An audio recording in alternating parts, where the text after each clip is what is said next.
स्वातंत्र्यवीर सावरकर राष्ट्रीय स्मारकाच्या वतीने भारतीय स्वातंत्र्य लढ्यातील सशस्त्र क्रांतिकारी चळवळ या विषयावर प्रश्नमंजुषा स्पर्धा आयोजित करण्यात आली आहे. मराठी, हिंदी आणि इंग्रजी भाषेमध्ये ही स्पर्धा होईल. या स्पर्धेचा पहिला टप्पा 28 मे या दिवशी संध्याकाळी 5 वाजता घेतला जाईल.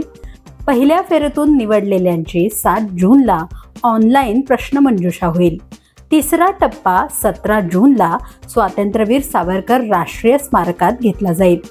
कोणताही भारतीय नागरिक या स्पर्धेत सहभागी होऊ शकतो. www.savarkarsmarak.com या वेबसाईटवर 10 मे ते 27 मे दरम्यान प्रश्नमंजुषा स्पर्धेसाठी नोंदणी करावी लागेल. स्पर्धेच्या अभ्यासासाठीची प्लेलिस्ट लिंक वेबसाईटवर 5 मे पासून उपलब्ध होईल.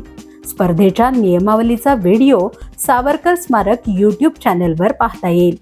स्पर्धेत प्रथम क्रमांक मिळवणाऱ्याला 10,000 रुपये रोख, पुस्तके आणि स्वातंत्र्यवीर सावरकरांचा पुतळा देण्यात येईल.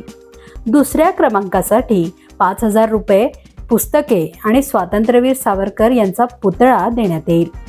तिसरा क्रमांक मिळवणाऱ्याला 3,000 रुपये, पुस्तके आणि स्वातंत्र्यवीर सावरकर यांचा पुतळा देण्यात येईल. याशिवाय 2 उत्तेजनार्थ पारितोषिकेही देण्यात येतील.